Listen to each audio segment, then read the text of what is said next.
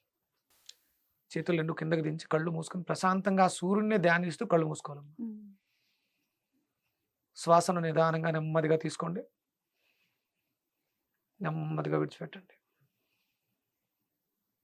నెమ్మదిగా శ్వాసను తీసుకోండి. నెమ్మదిగా విడిచిపెట్టండి. సూర్యనారాయణమూర్తిలో ఉన్నటువంటి అద్భుతమైనటువంటి కిరణ కాంతి, బంగారపు కిరణ కాంతి నాభి ద్వారా శరీరంలో ప్రవేశిస్తుంది. ప్రారబ్ధ కర్మలన్నింటినీ కూడా దగ్ధం చేసేస్తుంది. మనం ప్రారబ్ధ కర్మల్ని తల్లి ద్వారా నాభి నుంచే తెచ్చుకుంటాం. అక్కడ నుంచే ప్రవేశిస్తున్నటువంటి కిరణ కాంతి సూర్య కిరణ జ్వాలలకి ప్రారబ్ధ కర్మలు దగ్ధమైపోతున్నాయి. కర్మ సాక్షి కూడా ఆయనే. భౌతిక దేహాలు మార్చగలం, ఎదుటి వాళ్ళు కళ్ళు గప్పగలం, కానీ ఆయన కను చూపు మేరకు తప్పించుకుని తిరగటం కానీ కర్మలు చేయటం కానీ చేయలేం.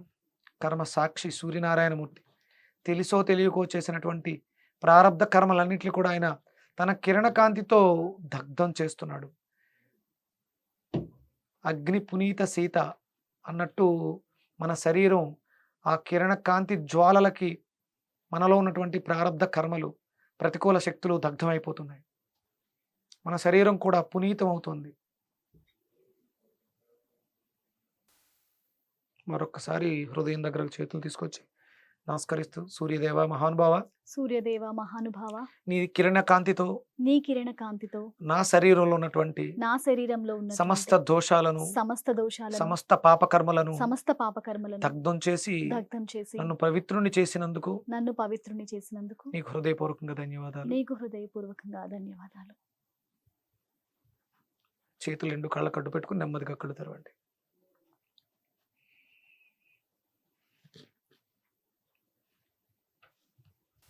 మనసుకి ఎంత ప్రశాంతంగా ఉంటుంది కదా గురుగారు. ఆత్మకారకుడు ఆయనేనమ్మా, సూర్యుడే. మన లోపల ఉన్నటువంటి ఆత్మ ఆయనే. అందుకని సూర్యుడికి మనకి ప్రతి మనిషికి కూడా అవినాభావ సంబంధం ఉంది. దాన్ని మర్చిపోయి ఏ పనులైతే చేయకూడదో ఆ పనులన్నీ ఆదివారమే చేస్తాం. అందుకని దోషాల్ని తెచ్చుకుని అనారోగ్యమైనటువంటి శరీరాన్ని మోస్తున్నాం. ఇప్పుడు అద్భుతమైన శక్తి మన దగ్గరకు వచ్చేసింది. మన దగ్గర అక్షయ పాత్ర ఉంది. ఇప్పుడు ఈ చేతులతో ఆ పాత్రను స్పర్శించడం ద్వారా మనం ఏదైతే శక్తిని పొందామో అదంతా కూడా ఆ పాత్రలోకి వెళ్ళిపోతుంది. ప్రతి ఇంట్లోనూ ఇవాల్టి నుంచి అక్షయ పాత్ర ఉంది. మీరు ప్రతి నిత్యం ఏం చేయాలంటే, మీ ఓపిక, బియ్యం ఉంటాయి కదా, పగలని విరగని బియ్యాన్ని ఏరాలి చేత్తో. ఒక గింజ చేత్తో తీసుకుని ఓం నమో భగవతే హిరణ్య గర్భాయ నమః అని ఆ పాత్రలో వేయండి. మీరు ఎన్ని ఏరగలిగితే అన్ని. మీకు ఎంత బంగారం కావాలో అంత బంగారం. అది తెల్ల బంగారం కదా, అన్నం. మన ఇంట్లో కేజీ బంగారం ఉన్నా ఏం లేవు. ఒక కేజీ బియ్యం ఉంటే నలుగురికి భోజనం పెట్టవచ్చు, ఆకలి తీర్చవచ్చు.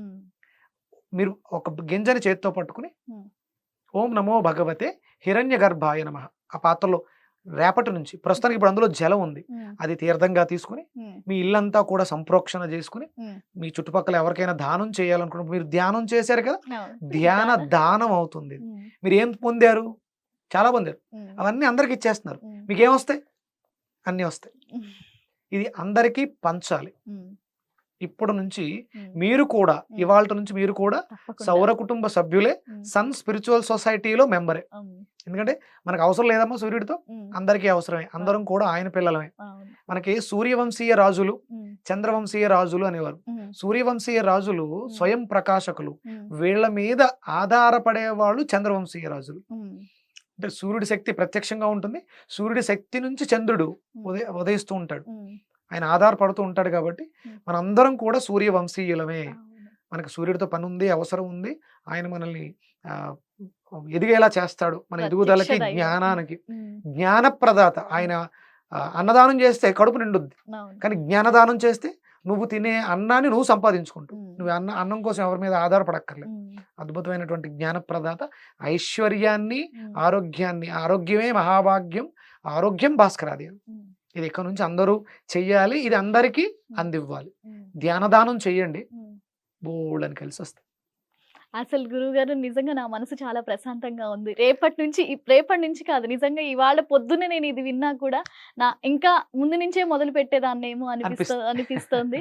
తప్పకుండా నేను చేస్తాను. నా ప్రేక్షకులు కూడా ఇప్పటి నుంచి హిట్ టీవీ ప్రేక్షకులైతే ఎవరైతే ఉన్నారో నిజంగా గురువుగారు చెప్పింది మన లైఫ్‌కి ఎంత ఇంపార్టెంటో ఫస్ట్ అర్థం చేసుకోండి. వీడియో చూసిన ప్రతి ఒక్కళ్ళు కూడా ఆలోచించండి. చెప్పింది వినాల్సిన అవసరం లేదు. ఆలోచించండి. నిజం అనిపిస్తే చెయ్యండి. ఆచరించండి. ఆ! అందరికీ అందివ్వండి. హ్మ్. బావుండండి. నేను చేసిన దానిగా చెప్తున్నాను. ఒక్కసారి చేస్తే మీకే అంటే తర్వాత చెయ్యాలి అన్న ఉద్దేశం మనసులో కలుగుతుంది.